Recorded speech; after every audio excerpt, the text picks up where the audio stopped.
Welcome back to Story Deep Dive with Dana and Rachel. This is a podcast with book coaches, editors, and besties, and we discuss books, not as readers, but as writers, to draw on inspiration, great books, and lots of laughs. And listen, y'all, we are continuing the conversation about Sharp Objects by Gillian Flynn. We are talking about characters today. And if you are new around here, what's up?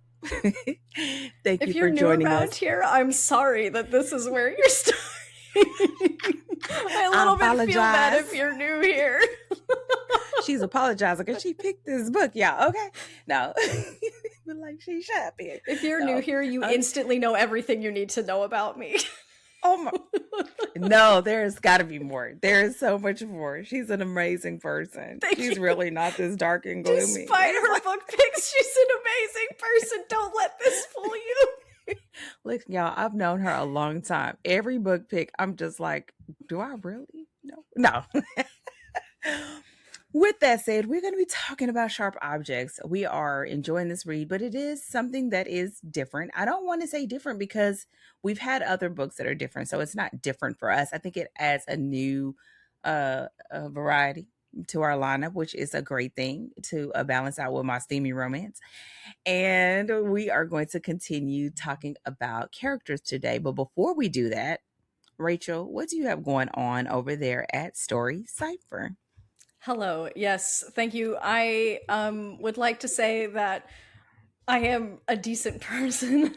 And what I think you should know as well is like I picked this really gritty pick, and I'm like, as an editor, I'm very nice. Like working with me, I'm like so pleasant and very like supportive. And I just feel like, yeah, if you're new here, you might wonder, or you might see this book and be like, oh, she's the one. That's my girl right there. You want weird gritty stuff? Like that's found my lane. So anyway. So over at Story Cipher, we have just done something that I love getting to do this for the fellows. So again, the fellows are the graduates of Novel 101. Novel 101 being the 6-month like entry course to get you through your first 2 drafts of your story, and then the fellows program being ongoing training and like support through the revision process. Again, since we've been talking, in case someone's new here, I'm like, better put the context in. And one of the things that we do is act hot seats for our students. So they submit their most recently revised act of their story. And they submit it not just to me, but to the group as a whole. And we come together and we talk about it. And this is their opportunity to get some feedback, to see how it's landing. And so one of our students earlier this year, she did her Act 1 hot seat. And let me tell you, the group was hooked. Like, we read Act 1 and we were all like, wait, I want to know about this thing. What about this thing? I want to know more about this. And like, we were so excited. And then she submitted her second act. And we were like, yes, she's fine. We were waiting for her to submit Act 2 so we could all read it because we wanted to know what was going to happen. And so we've gotten to come around and like talk about her second act, right? She's able to ask questions of the group of like, okay, what landed for you? Because you've read Act 1, right? So we're reading in context, right? She's able to be like, you know, were there things that I didn't deliver on that you were hoping to see, and able to like get that feedback from myself and from, you know, the fellow writers in the group. And it's so fun to get to do that. Like, it's such a cool experience for, especially because some of our writers, they don't have a lot of experience sharing their writing, and your first hot seat is like so nerve-wracking, right? Because you're like putting your writing up to be, it's getting exposed to other people who are not you. But every one of our writers who has done it has loved it, and like has gotten so much like helpful feedback of like, oh, this thing didn't come across clearly. And so they're able to like tweak it to make it better. But then also like getting to see that like people love their story and are excited about their story and get to see things that even they didn't notice about their own writing. So getting to, I love, we only get to do them Every other month, just because of the amount of time it takes to like read them, and then we have to submit it all in advance and stuff. But it's so I love doing it. And we just got to do one for, like I said, one of our students, her second act. And it was so fun and it was so good. And she got all of this like amazing feedback that's just like fueling her going into her third and fourth act revisions. So that's what we've been up to recently over in the Fellows program. And it's just been, I love getting to do it. It's so good. So we're having a good time over here. What about you? What do you got going on over at Danger Tales? So I'm gonna tell you, but I have some questions. Okay, is there like when they get ready to submit it, is it like a certain length, or like what are the logistics of that so that everyone has time to read it? And is feedback just given orally, or do people give notes, or like what is that like as far as that part of the experience? Yeah, so I will say that, right now, it being a smaller group, we're able to be pretty lax about it. As it grows, we might have to like, schedule that out in advance and do like a lot more logistically. But as it is right now, we go through the 4-act structure quite a lot. We teach it pretty intensively. And so they sort of know where they intend to end their act. And so they submit the full act. So if they're writing a novella, it's shorter. If they're writing a novel, it's longer. They submit it, and then usually they submit at least 2 weeks in advance, so that everyone has plenty of time to read it. And then their feedback, by and large, is given. So, and also what I do, I should mention this, is I give framing questions to the group of like, okay, read the story, and then here are the kinds of questions I want you to be thinking about. Because rather than giving aimless feedback of like, well, I like this thing, I didn't like this thing, which can just be sort of like unmotivated in terms of like, you think about motivated camera movement, intentionally motivated movement. It helps them to give the author feedback that they can actually work with. So for example, in Act 1, it's like, what themes were you seeing introduced in the first act? What do you expect? Like, what is the story promise you think that you're getting based on Act 1? What would you expect to see in the climax? And framing questions of like their experience to help the writer who submitted calibrate, did I make the right promise? Are they picking up on the right themes, or am I amiss somewhere? Because then they have me there as the editor to then help them say, okay, you're getting this feedback. Here's why I think that is. And here's how you can, again, calibrate that to do whatever it is that you want it to do. So we do all of that orally. And then some of our students will make notes and give them over to the writer if they want them. And so it's up to the students, like what they want to do and how. But we have had some of our students like be like, hey, I have a bunch of notes. You don't have to take them. Do you want all of them? And of course, the writers who submit are always like, I want all of the notes. Give me everything you have. That's right. So that's how I love that. It makes me think of like whenever we do alpha reads, because it's like it's early enough in the process, but it's also late enough in the process where they pretty much have got a really great handle on it, so that feedback coming in has a place to settle. And giving them the guided questions also means that we're not doing the off the wall stuff, and we're not looking at line by line stuff. We really are following the flow of the story, the themes, whether or not the characters are landing, if there are parts of the story where you sort of check out because it didn't land well. Yep. I love that. And especially if you're in an environment where you trust the people that are giving you the feedback, because it helps you to really grow, because you are so close to it, that having that outside sort of, voices coming in. I love that. And I love that she got to do the act 2, because then you guys could also see whether she took what you said before exactly and carried it forward. Yeah. Which was so good, because she absolutely, like, there was one thing that happened in Act 1 that we were all like, oh my God, I want more. Like, what's going to happen with this thing? I want more. And she was like, I'd better put more of that in Act 2 then, in that case. And she did. And like, there's still more to come in Act 3 and 4, but it really like let her know like what's really capturing the audience's attention so that she can deliver on those things. So yeah. And just to your point, when you do this in the process, we don't do this during the 6 months. Your story isn't ready for it during the 6 months, right? Like that's too early. But once you've had a chance to more intentionally revise and you understand your story and you've had the chance to actually go through and shape it according to that vision, now that you have that clarity, now is a great time to bring in that alpha read. And so that timing of when we do or don't do that kind of thing, and then letting it be guided so that, like you said, it's not just like off the wall, what did you think, right? And then that's also difficult for the reviewers, right? Because then they're like, well, what do you want to know? So it just facilitates a really like healthy, really enjoyable experience for everybody involved, that it's both helpful and encouraging and doesn't ever feel like it gets lost. Because one of the things that you find when you're doing it early like that, it's like it's good to catch things that they think is on the page, but it's not. Right. And then if you ask the question, they begin explaining all this stuff. And this is wonderful, but I don't see it here. Yes. Right. And beginning to be able to, it's almost like its own version of learning how to calibrate. And it helps you with writing into the future, because you'll start seeing those patterns and things that people do, especially in early drafts. I love that. I love it. Love it. Love it. Thank you. Thank you. Okay. What do you got going on over at Danger Tales? I absolutely nothing in all of the things, as always.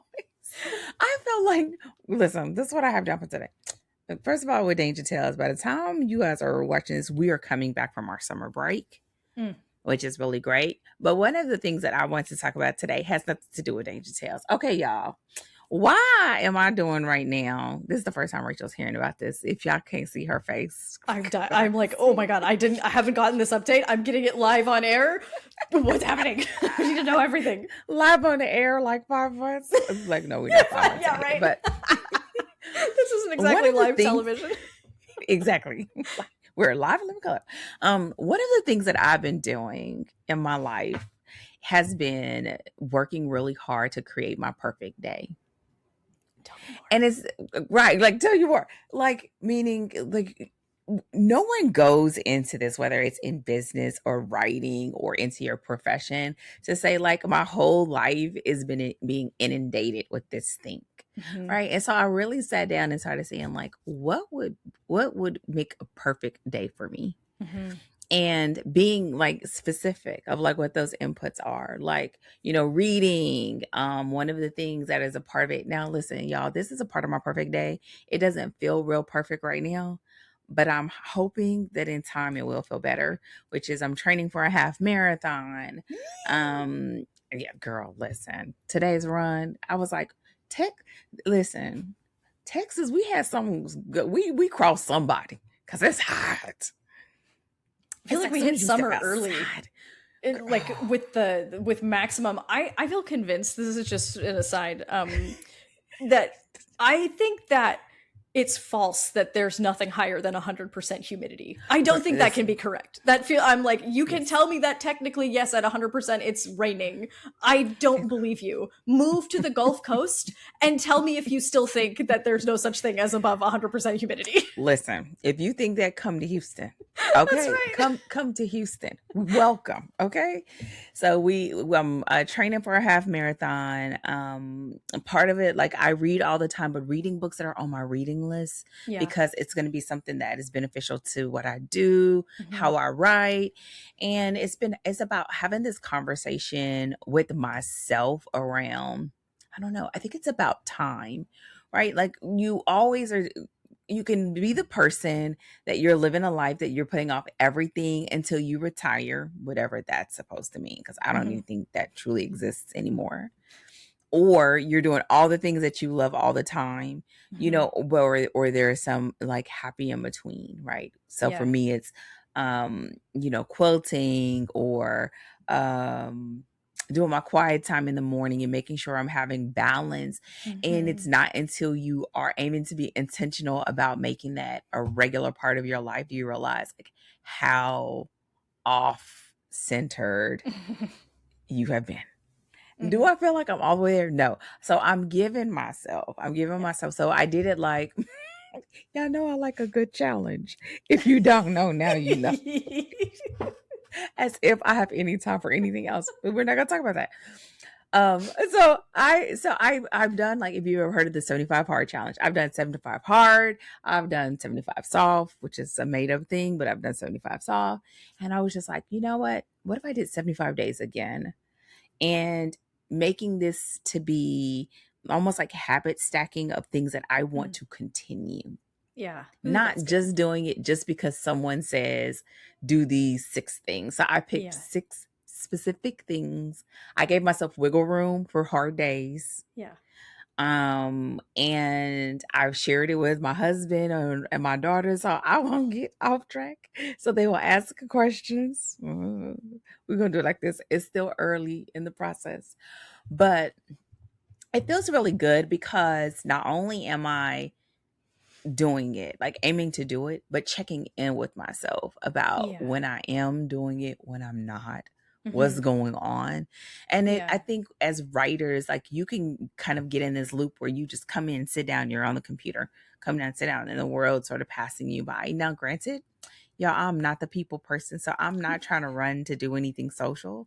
However, you still need balance. You need to move. You need to get out. So, so that's not Danger Tales per se. However, it does make me better for Danger Tales. Yeah. And so, just doing that. And then by the end, also wanting to be at consistently maintaining the hours that I want to work as well. Yeah. Yeah. Which is not easy. Oh, yeah, listen, at the time of this recording, my husband and I are on day 9 of working without a break. 9 straight days, just right through. That's not, let me tell you, go ahead. I was like, you're the worst boss ever. That's all I was about to say. I am. Which is crazy because, like, when I was director in a writing program, so I had people who, had to, like, that reported to me. I was like, are you taking breaks? Are you taking care of yourself? The most hypocritical nonsense is coming from me and my work-life balance. But this is, like, so important for, like, a creative life, right? Like, where, like, yes, we want to log our writing hours. That is, like, the novel doesn't get written if we don't sit down to write it at some point. However, we also sabotage ourselves when we get and this is not necessarily you, but just general, or you know what? It's me. It's me. It's me. I'm gonna use myself as an example. When we get so obsessed with completing the thing that we just keep grinding and grinding and grinding and grinding and grinding, and we don't find any balance with, there are other things in life. This thing is important. That is absolutely true. But the moment it becomes like a taskmaster, right, where it's like driving you from behind, it starts to, like, those are the things that will, like, sort of send you straight into burnout, or that, like, will sort of ultimately harm your creativity. There are periods of time when we hustle. That, I mean, ask any author on a deadline. Okay. Like, there are times, but if you're doing that 24/7, 365, you're going to hurt yourself. And again, it's actually not facilitating your creative life. And so, like you said, we are 2 people who our job is at our desk. That means that getting up and moving is super, super, like, you have to be extra intentional about it. And the same thing, like, writers, our job is at our desk. It's really important to get up and move. Like, it's going to help you, I promise. Getting out, taking walks, exercising, that is going to actually feed into your writing in a very positive way. And that's another reason why I think doing it in the scope of a challenge has been so helpful, because I'm writing about it. I'm not a hardcore journaler, but I do. So journaling about it, because it's helping me to sort of wrap my mind around it. And that thing that you're talking about, that you're sort of like grinding until thing gets done. And it's like, but the reality is, you get this thing done, it's just going to be another thing. Oh, it'll go from this thing to another thing. That thing turns into another thing. So I've been working really intentional about getting to a good stopping place. Listen. You are, this is just firing on all cylinders over here. Keep talking. Guys, this is about to turn into Dana's coaching Rachel and how she needs to go live her life. You guys get to sit and enjoy. So take notes. When Rachel does this, if that ain't the Baptist, this is like the positive version of clutching my pearls, right? This is not, girl. it's look. Say more. Come on. Oh my gosh. Southern girl just jumped right out of my body. All the way. And I'm here for it. Because this is the thing that is so hard. And y'all, listen, this is not a faith-based thing, but I'm going to tell you, I have to pray about it. Because I was just like, Lord, help me to find a good stopping place. Mm-hmm. Because there are times when you get to the end, do you have more that you could do? Yes. Sometimes you even have more time that you've allocated for it. But if you start a new thing and then all of a sudden it just gobbles up that time and you look up and you've been at your desk doing the same thing all day. And the reality is it's not good physically, but it's not good mentally. And a lot of times it's not good for your spirit, because then you start seeing this diminished returns on what you're doing. And so I just really had to be like, okay, help me to find a good stopping place. Mm-hmm. Another thing is like not feeling bad about doing things that I want to do. Now, by default, I'm not that person. Look, listen, I have a million hobbies because I love all of them and I'm not going to let any of them go. So I don't naturally feel bad, but you can, if you feel like you have a bunch of work to do, you stopping to go to, like, you like to go to a coffee shop or go to a good pastry place, mm-hmm. or just to get out, you know what I mean? That can feel like I have other things waiting on me and other people that are waiting for me to get things back to them. But the reality is those things are what help you show up and to be your best self. Going to a movie, reading a different book, right? Doing those things are what helps you to bring this creative energy. And the other thing about that has been this: if you see yourself doing it for the foreseeable future, mm-hmm. you are not helping that by trying to cram it. Why? Because a thing turns into a thing, turns into a thing, turns into a thing. Yep. So it's sort of been this sort of rhythm, this new rhythm of coming hand in hand with my natural rhythm as far as how I'm setting my schedule. You know, I am about that. And then also how I'm setting my day-to-day times, and being more focused on that. And now about finding these natural cutoff times, having blocks. When the block is up, it is up. And if I get done a little early, even better.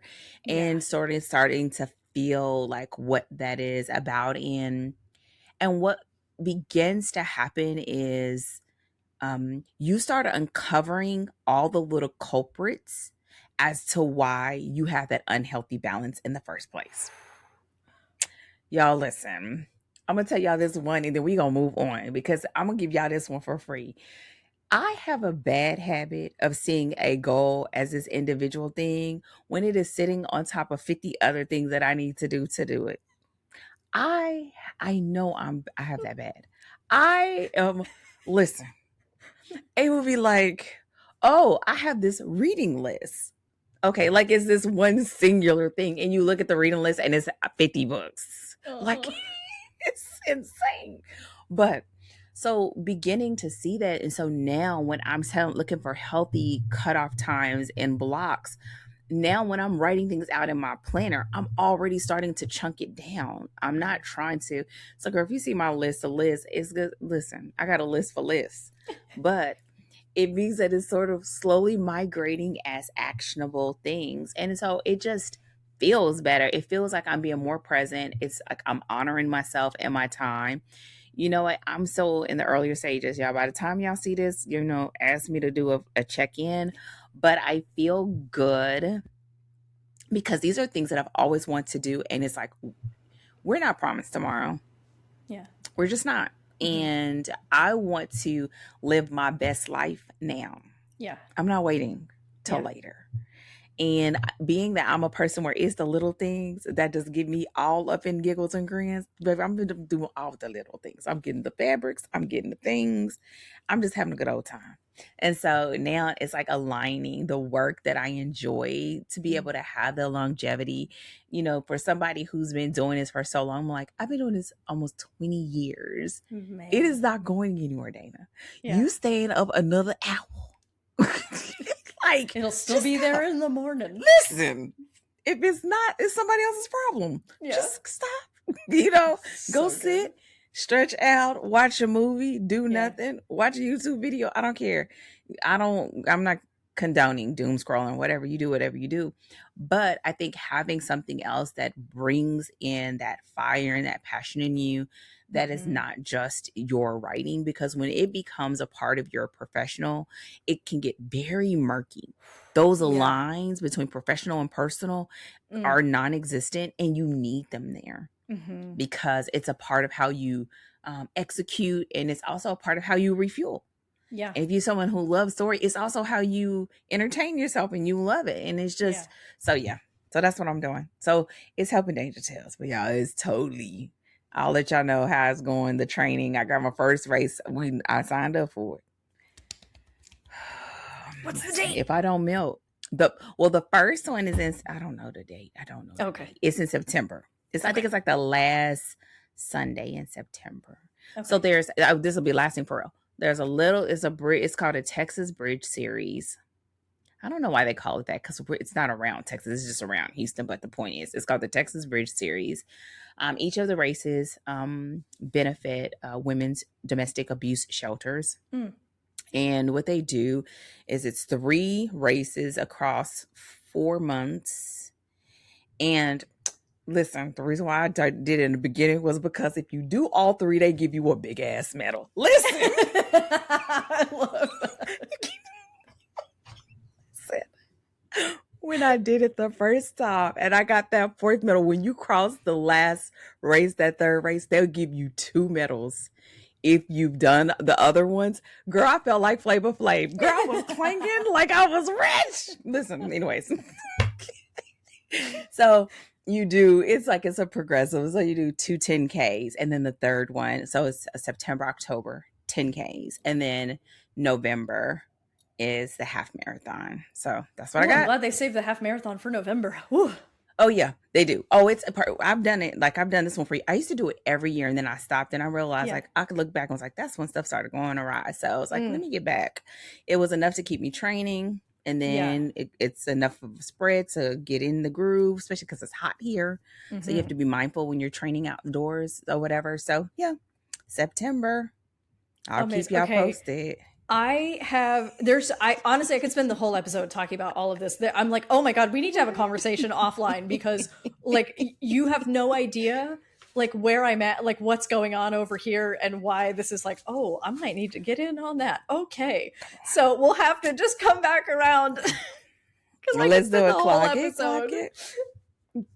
You have to. And then y'all will get to this. But I guess the part of another reason why I'm going to share it here is because for many of us, this is a lifelong goal, right? And it's a lifelong dream. And it's not going to happen overnight. You know, there are going to be times where you're just writing a story to complete it, to get it done. And then you move what you've learned into the next one. And that's all a part of the process. But at the same time, if you sort of like, it's like if you love a certain thing and you just eat it every day, at some point you're going to stop loving it. And you're going to turn something that was your dream thing into like a disaster or something that you dislike, or you feel like you're being forced. And even though you don't tell yourself that, we carry it in our bodies. Yeah. Right. And in our energy, and in our shoulders, and in our limbs, if you're typing all the time. And so I think it's important that if you really love it, protect it. Protect it by protecting yourself. And so, yeah. So with that said, I know you got all the questions. That's all right, because I'm here for it. But we are going to come on. We're going to come back around. But what we're going to do is get into this conversation. I would love for you to give us the summary as well as the caveat before we start talking about characters and sharp objects. Yes, ma'am. So caveat first, if you have content sensitivities, I do recommend taking a look at something like the Trigger Warning Database. Again, the title is Sharp Objects by Gillian Flynn. So this does cover some difficult topics. We won't really go into them here in the podcast, but if you're planning on reading this book, I highly recommend, and you have content sensitivities in particular, I highly recommend you just take care of yourself, protect yourself by checking that to make sure that this is going to be a book that's safe for you to experience. So with that said, let's go ahead and get into the summary. So, fresh from a brief stay at a psych hospital, reporter Camille Preaker faces a troubling assignment. She must return to her tiny hometown to cover the murders of two preteen girls. For years, Camille has hardly spoken to her neurotic, hypochondriac mother or to the half sister she barely knows, a beautiful 13-year-old with an eerie grip on the town. Now, installed in her old bedroom in her family's Victorian mansion, Camille finds herself identifying with the young victims, a bit too strongly. Dogged by her own demons, she must unravel the psychological puzzle of her own past if she wants to get to the story and survive this homecoming. Well, Rachel, you just gave us the summary. We would love to know, what are the topics that you would love to discuss around characters in the story? And we gave the caveat, but it's also, we cannot talk about everything, but we're going to talk about the things that rose to the top in our pre-show conversations. And so, what are some of the things you would like for us to discuss in today's episode? Yes, ma'am. Yeah, I think, I've got sort of, again, three overarching topics. We are going to once again talk about tone, theme, and your cast, right? Like, this is, again, you talked about in last week's episode how sometimes when you see a very extreme example, it's such a great way to look at the mechanics of how certain things function. And this is absolutely that. So I really want to talk about how tone and theme actually impact the way you make your cast. Obviously, we definitely need to talk about Camille as our protagonist and the way that Gillian Flynn handles her. I know we both have, plenty of notes on that. And then I'd like to have just like a brief discussion on the secondary cast. Now, that's going to include, characters like Curry and Richard, the detective. It's going to include her sister Emma and her mom Adora. So, that's just sort of like our like containing bucket, and then we'll kind of get into the secondary cast where we're able to. So those are my big ones. What's on your list there, Dana? I think a lot of what I want to talk about folds into your topics. I don't think I have any other big ones. Other than the fact that I would add Alan onto us talking about the secondary characters. And I do kind of want to, I kind of think talking a little bit about trauma as a character. I know. Meaning, like, not go into a whole lot of detail, but I think this goes into the conversation that we talked about, where I feel like the wound that's shared by Camille and Adora and Amma. Am I saying her name? Emma, yeah. Emma, yeah, is the same wound. And I think that was a very interesting choice. And that choice is sort of connected in trauma. Yeah. And not to give spoilers, but I think that was a very interesting choice to make. Yeah. And I think it ties directly into your first topic, which is tone, theme, and cast. So maybe if we start there, and I may be just sprinkling that in, not as a standalone thing, but it just is chomping at the bit. Yeah, absolutely. So, last week we talked about how tone shapes the contents of your plot, right? Like, that's going to determine how far that story goes and then how much of it we see on the page. Really, the same thing is going to be true for your cast, right? So, each character in this small town borders on despicable, right? Like, there's so many of these characters that or you might say fully crosses the line into despicable, but you have these terrible, desperate people, and that is like almost the whole entire cast. And it has this sort of tragic kind of, it's like this overhanging tragic sense of what this town is and what it does to people. And remember last week we talked about, the tone is very dark, right? Again, it deals with very deep themes of violence and control. And so your cast basically is going to contribute to that tone as well, right? Literally the kinds of people that you stock your story with. So I want to give a counterexample just to kind of help illustrate this point. Now, this is going to be like a crazy counterexample because we're going to the way far opposite side of the spectrum here. But think about last year, The Things We Never Got Over, right? This is a rom-com, so totally way on the opposite side, light, fun, right? But also small town, right? But what the hallmark of the characters in this small town you would sort of say quirky, right? You have all these kind of fun, weird kind of characters who are generally lovable. They have their flaws, but they're overall, like, again, quirky is kind of the word we would use to describe them. If we go maybe tonally slightly closer to sharp objects, right? So if we have like sharp objects on one side and the things we never got over on the other, in the middle, we would have the woman in the library. So these are, probably slightly more realistic characters that are still, they're fun, they're individual, but each with their own little, like single streak of darkness, right? When we're looking at this is a murder mystery and the people in the cast have the potential to have committed a murder, there's like a streak where you're like, oh, that's a little something about them that I could see where maybe they're our killer. But think about the ratio, right? Of like generally fun, lovable with a streak of like potential for maybe they're the killer versus every single person in Sharp Objects in this town is awful. Almost every single one of them. So they are largely, right? You look at so many of the women that we meet, they're catty, they're cruel, they're backstabbing, right? They kind of have this mode of verbal violence that they perpetrate against each other. You meet like, the dad of the girl, one of the girls who died, and he's just this husk of a human being. All of these people, right, they're marked by this kind of this desperation in the town. And so the point here is that this is a very heavy story, which means your cast is going to reflect that. One of the ways that you continue this tone, one of the ways that you implement this tone, so to speak, is in the kinds of characters that we meet. So imagine if we had like a knock 'em out character in this story, right? We would feel like, what planet did this, like, do we have some kind of like fan fiction crossover happening here? Where did you come from?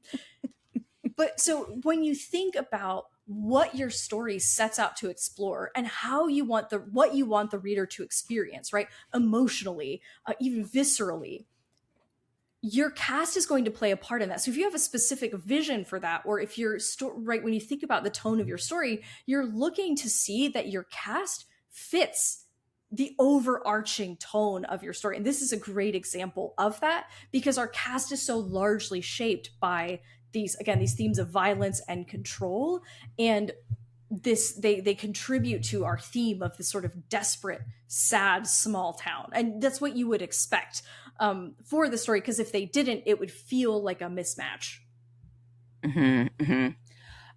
I think there are so many ways that this can go. I think the thing that stands out to me is that it dictates your lens.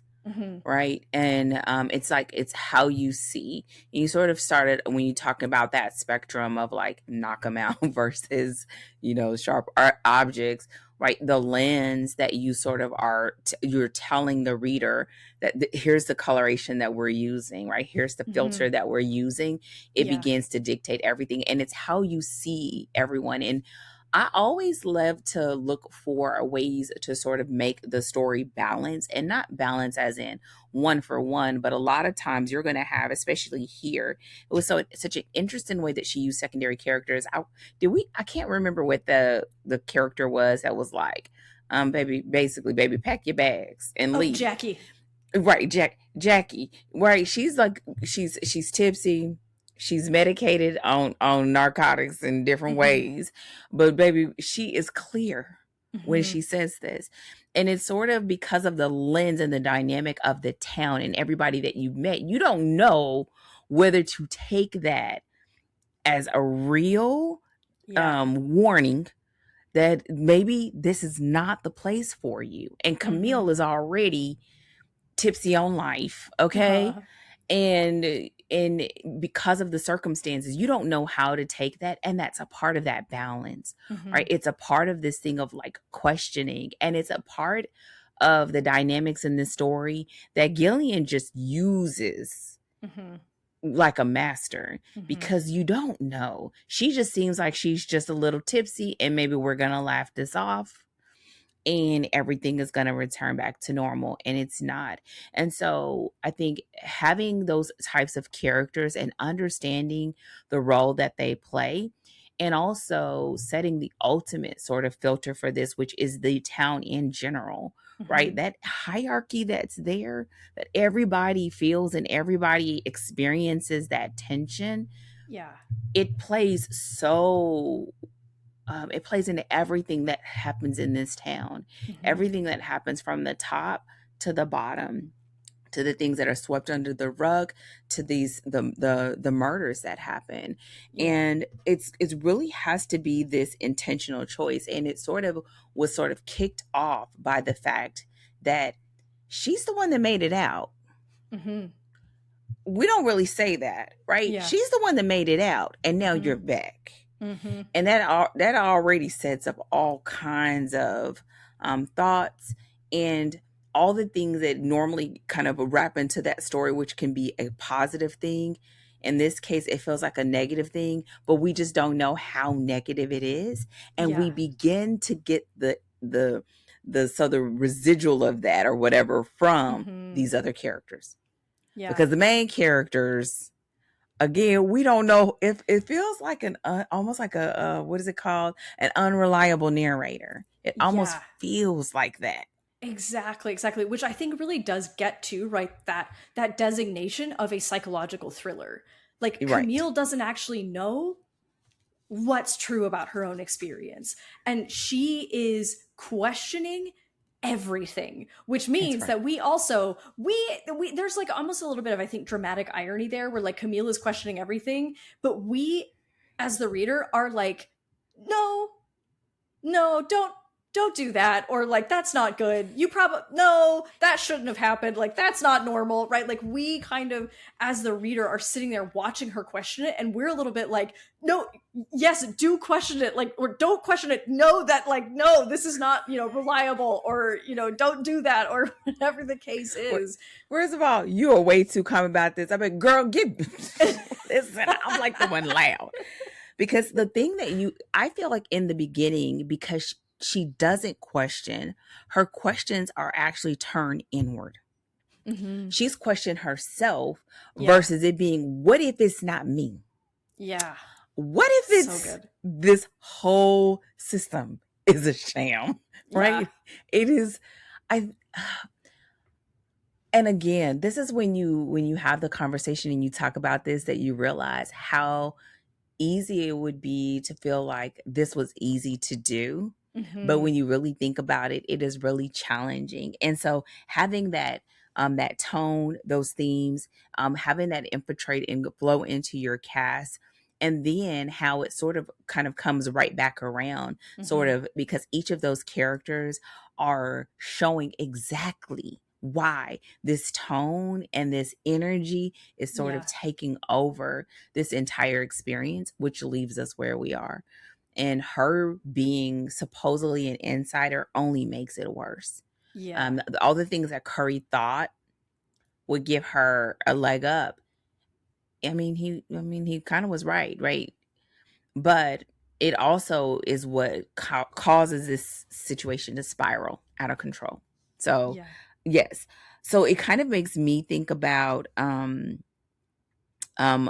I'm gonna just say as an offshoot of like the trauma. This story, which is why you gave the caveat and sort of like the possible triggers, I think it's very interesting where in this story it feels like trauma is a character. It Mm-hmm. sort of reminds me of like when we talk about Knock 'em Out, Mm-hmm. we never forget the name of that town. Yeah. We never forget it. Why? Because the town is a character. Mm-hmm. And part of this is sort of like, it's not just the trauma that is experienced by Camille, but Mm-hmm. it almost is like how it sort of permeated and has taken over this town. Yeah. This sort of quaint little cute town with these Victorian homes and very clear distinction in economics status, Mm-hmm. and almost like the mean girls are now adults, and it's still like it's a perpetuation of itself, Yeah. but it also becomes this thing where it's sad, and it Mm-hmm. helps. It is sort of points to how this can happen. Mm-hmm. And then that's what makes this all so sad, y'all, where I was just like, I don't know if I could finish this book. But so that is it. I don't want to go into, because I don't want to give it away, but I think it's very interesting, and to have this sort of inanimate thing Mm-hmm. play such a huge role in everything that's happening in this story, and Yeah. for us to see it in different ways, even to the point that I feel that she wrote this with mother, daughter, and daughter number two have the same wound, Yeah. and them having the same wound, not like when we kind of talked about it earlier, it's not just the same thing. No, it's the Mm-hmm. same wound, and you see how they each took that wound on, and how Yeah. it caused the consequences, and how they see the world, how they see themselves, how they coped. Mm-hmm.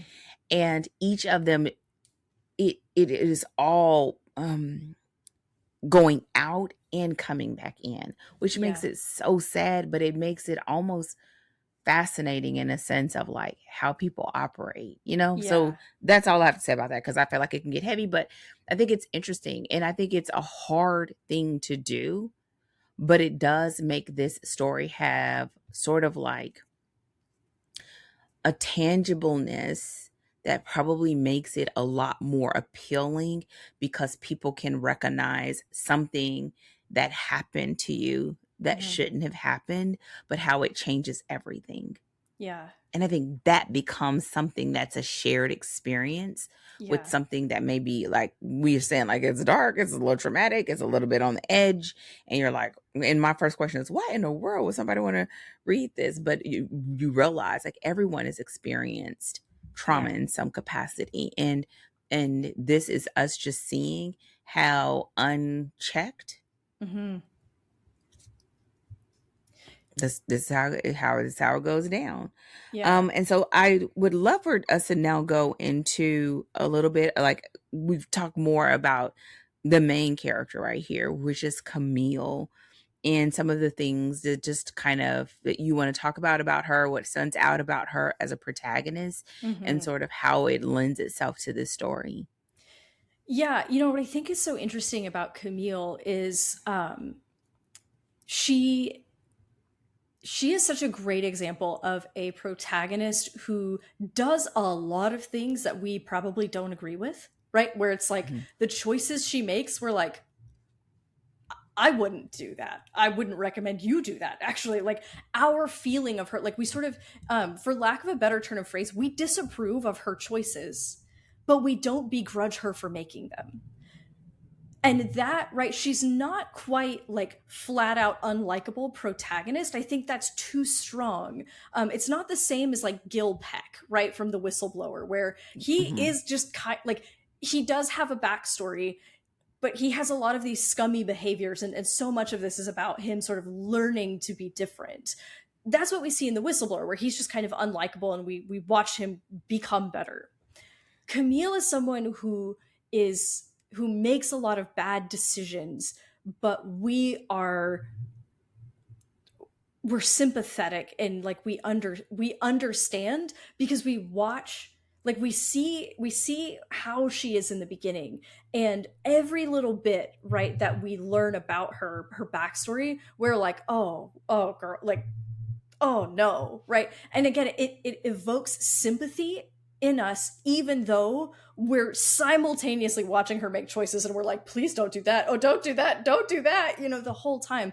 And that's not that easy to do, right? Like it would Mhm. be very easy to sort of like dump, like to have her, like we talked about this, with we've talked about this with other books where the protagonist kind of constantly bemoans their circumstances, and so they become kind of exhausting.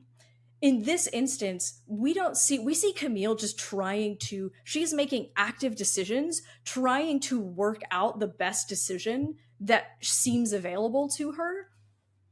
And like that's what's driving her. That's what we're watching her do, rather than kind of getting stuck in this sort of like internal like, oh, my mom's so mean. And like, we just watch her deal with her mean mom rather than having her sort of like spin out in an internal monologue about it.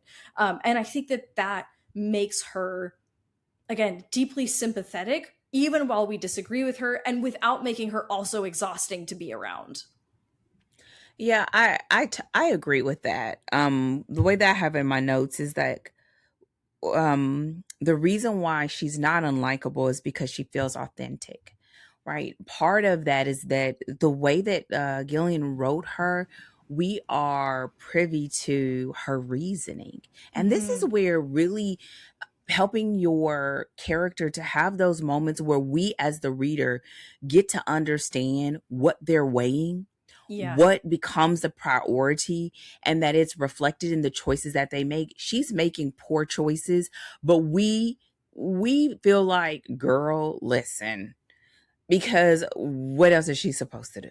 Yeah. Like, it's like you it's I think it's, and the reason why it's hard to do is because you can start having that record player that's going on in their head. And instead, what we see is Camille in the middle of it, Mm-hmm. making decisions, trying to adjust.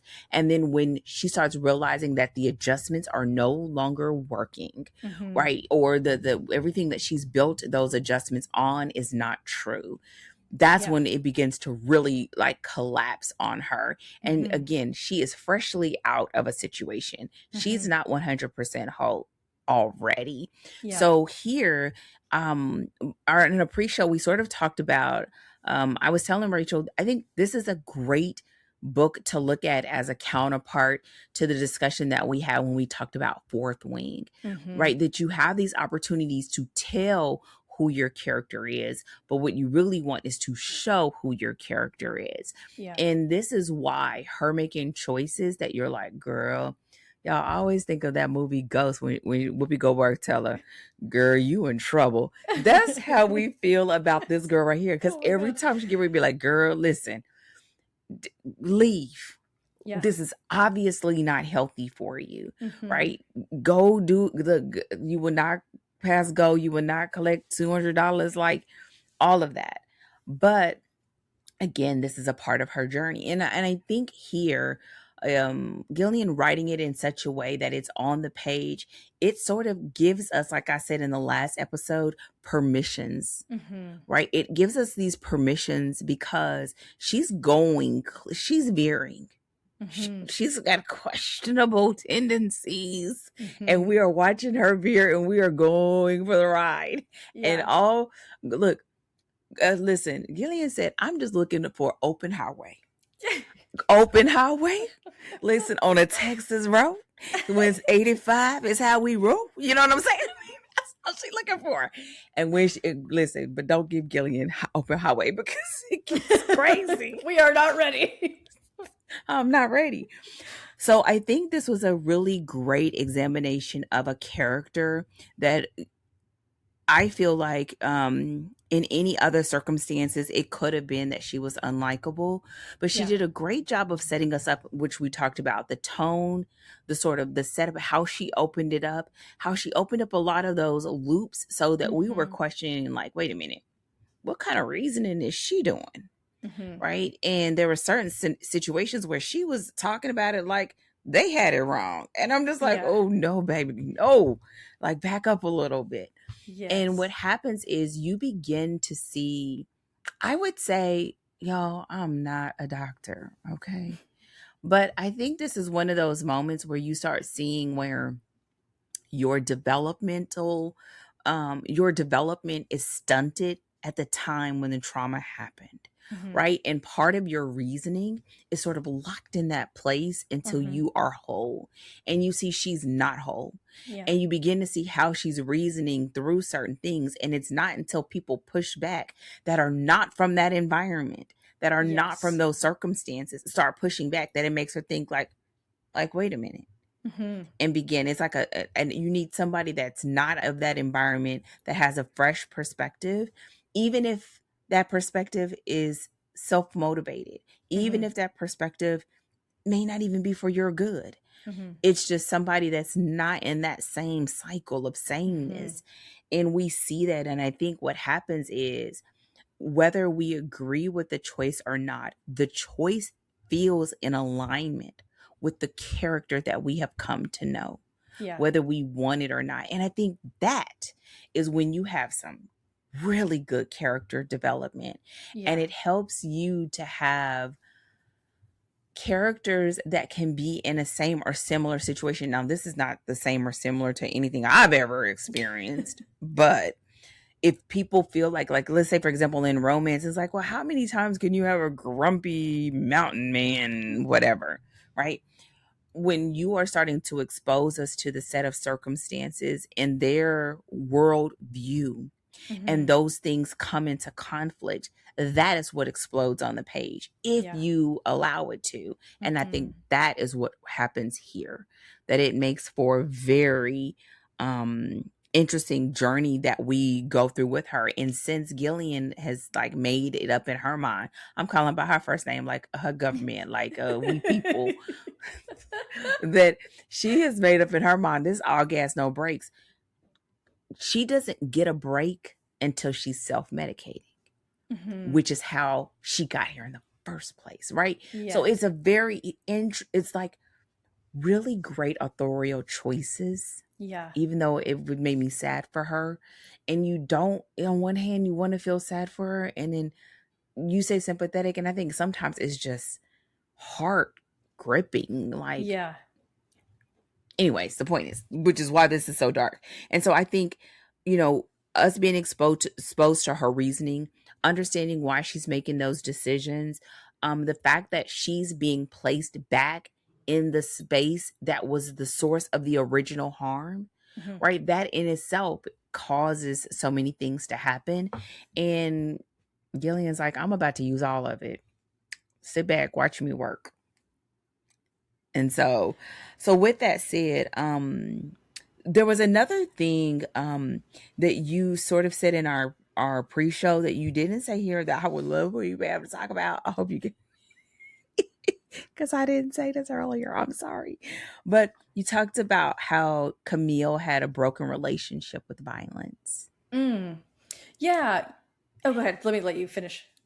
No, I feel like one of the things that kind of that this makes me sort of piggyback on our conversation last week, when we talk about that there's these two there are two Mm-hmm. narrative drives, right? Two driving forces for this plot, and you have both the crime, the murder mystery, Mm-hmm. the crime that's being solved, and you also are having this journey that Camille is going on.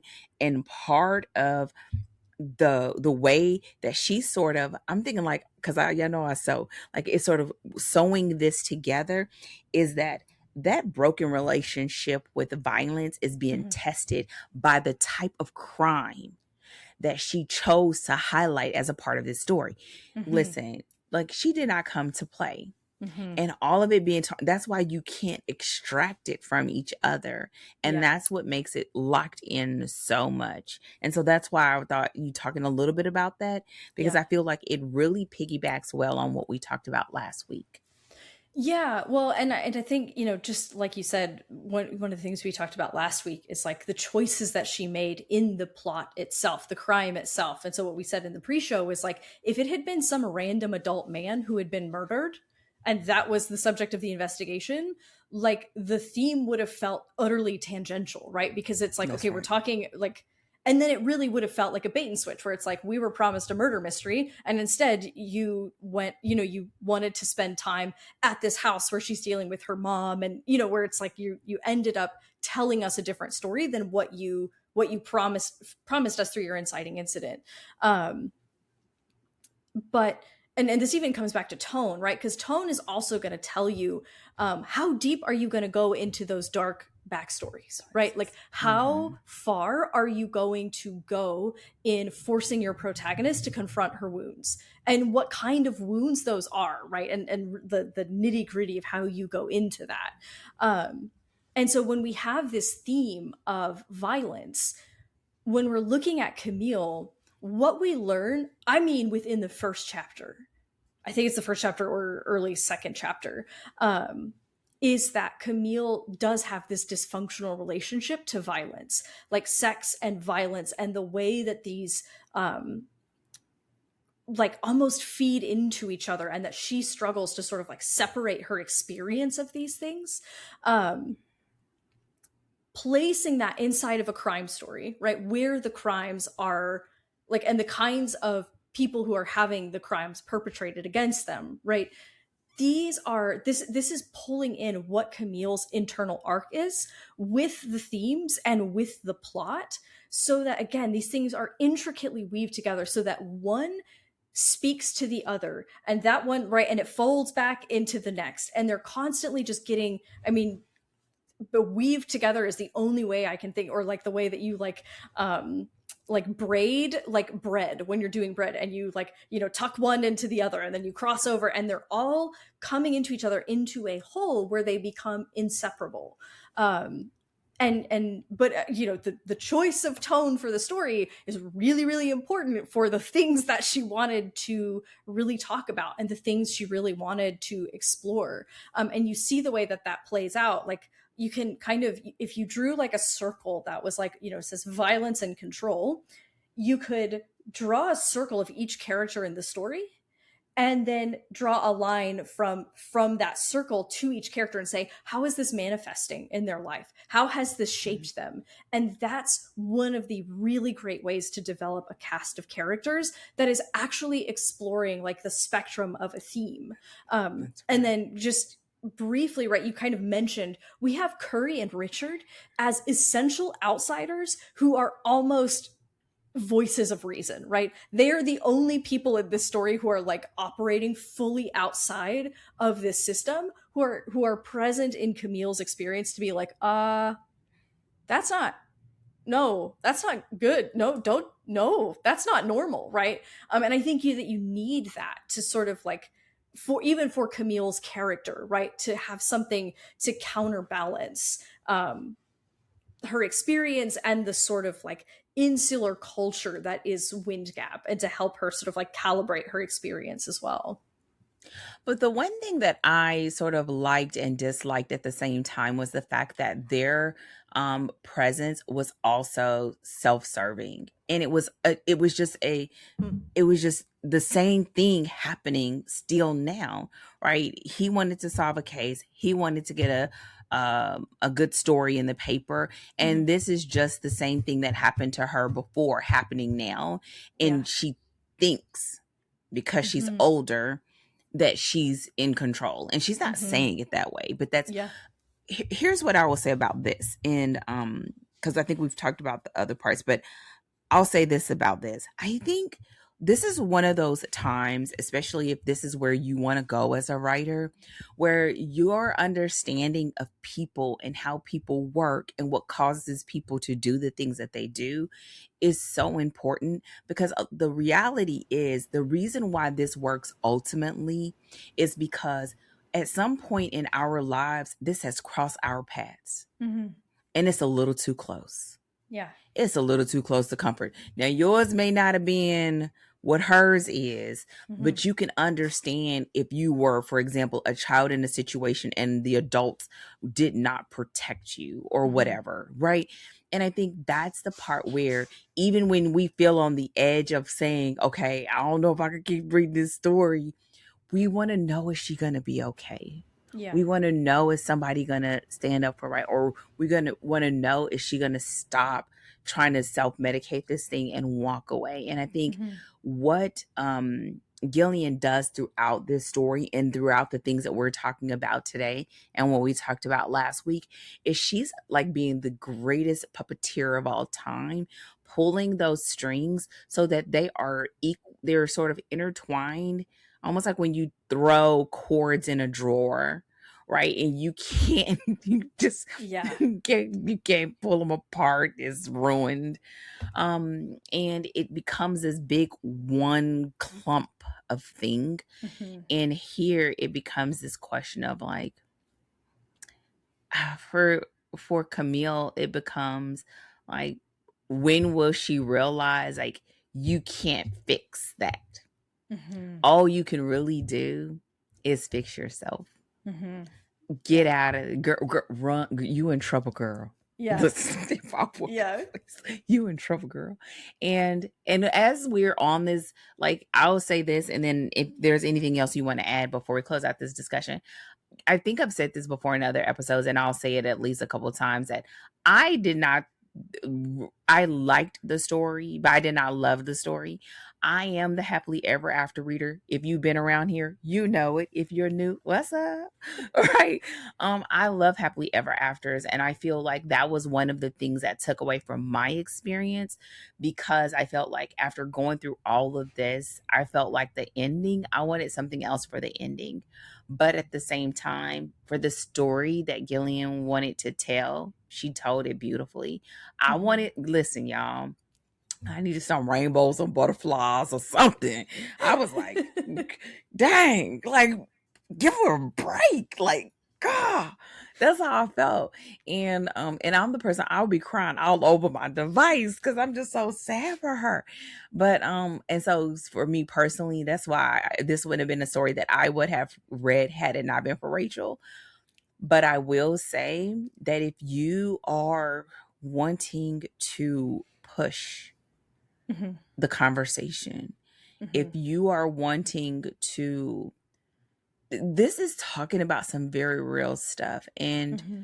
we will talk more about this later, like a little bit about like how time and or whatever can influence a story. And I also think that this is again like what we talked about in plot, how you can talk about some things that you want to bring. I mean, Mm-hmm. we've even talked about this a little bit when we talked about Ninth House and Mm-hmm. what she wanted to explore. This was Mm-hmm. also talked about when we read Before I Let Go, wanting to Mm-hmm. talk about counseling and in the Black community, feeling like it was a stigma and things like that. Mm-hmm. That you can find in fiction opportunities to do this. But here, what she showed like a boss is that it requires you to really be diligent and intentional about the story elements Yeah. and making sure that you bring those things in together seamlessly. And I feel like that's the part of the story where we're like, oh, she crushed that. But then Yeah. the other parts, the more the trauma, the prolonging of that, the sort of the tears at which we experience it, Mm-hmm. it does feel like it's a lot going on. So I don't want to not say that. Yeah. So yeah. Is there anything else that you would like for us to sort of touch on before we close out this episode? I don't think so. The last thing I'll just mention in terms of like, strategies that you might consider taking away as a writer is the way you unveil a backstory, right? Yeah. Like, if we had gotten a dump of Camille's backstory up front, we all would have been like, okay, bye. Like, can't too much. No, like it's right. And it actually reminds me of how Lee Bardugo handled Alex Stern, right? Where we meet the character right where they are, and we see the kind of person they are and the kind of decisions they make. And we get breadcrumbs that say, oh, something made them this way. Like they're not just, because sometimes, and especially, I find this with female characters, especially, where you can have like tough girl character just for the sake of like, she's a tough girl because she's a tough girl. And that's just what I wanted her to be. And sort of just, so you'll get like, for example, like a female character who's just like standoffish because she's supposed to be tough versus anchoring that in her, like in a deeper Experience. character. And yes, and an experience. So when we meet Camille, right, we see these features that she's kind of got these rough edges and we're like, ooh, but we get these little, right, like from the very beginning, I haven't spoken to my mother in 8 years or something like that. And we're like, okay, that probably has something to do with the person I just met. And we kind of get these things in proximity to each other so that over time it builds a picture of Camille and it unveils the backstory again as a part of that narrative drive. And I think that's when you've got a character, especially with like a very dark backstory, I think that's a really, really effective way to handle it so that we see who they are and we start unraveling why they are the way they are, so that they become sympathetic to us and we grow to understand them, and also don't just dump all of that on a reader who's like, okay, thank you for all of that, right? Where it's too much all at once. And so I think this is a really, really good example of doing that. Yeah, and if you all want to hear any more about that, we talked about this in the plot as well. I agree. I think one of the things that you're doing here is not just about making them sympathetic, but I think also it's making us, the reader, curious. So it's almost like we are trying to drag information out of you because something about this isn't right and we can't put our finger on it, but our spidey sense is screaming. Yeah. And when you get us to that point as the reader, listen, we will take whatever drop of water you are going to pass our way. We just didn't know what we was asking for. That's the thing that happened here.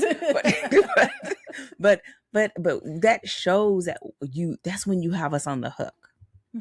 You have us on the hook just in the way that she was reasoning.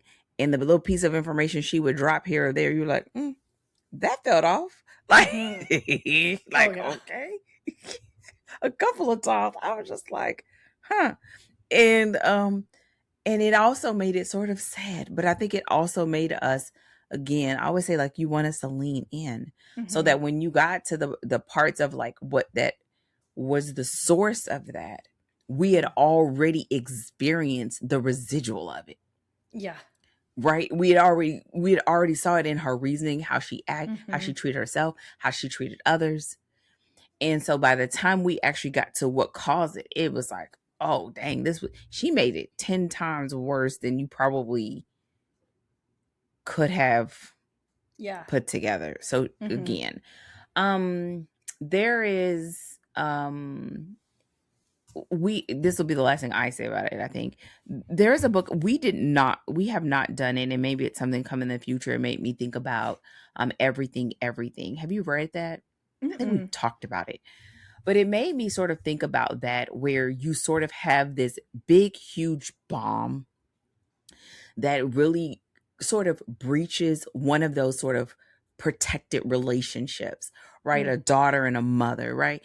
And it's very interesting as I think about it right now. It was the same sort of breach, but the way it's done there sort of was on a more lighter context, same breach, lighter context, versus here, that breach was darker, but it was also on the same road of what we were experiencing the whole time, with the tone and the consistency and the delivery of it. And so I think that's one of those moments where if you think you want to do something like that and that's something you want to explore, looking at the way that it's been executed across different stories, that one's much lighter. It's almost like in the YA sort of capacity versus this. But it was that same sort of breach on one of those like protected sort of coveted relationships. And we're seeing it here where it's explosive. And it's not just explosive for Camille, it's explosive for Emma, and it's also explosive for Adora, right? And that's a part of what Gillian is exploring across this whole novel, which is, again, really nicely done. So with that said, y'all, that is what we have for you today. Thank you so much for joining us. If you have, listen, Rachel over there wiping sweat off her brow. Okay? Listen. If you have any questions or comments, and let us know what you're reading, you can visit us online at storydeepdive.com.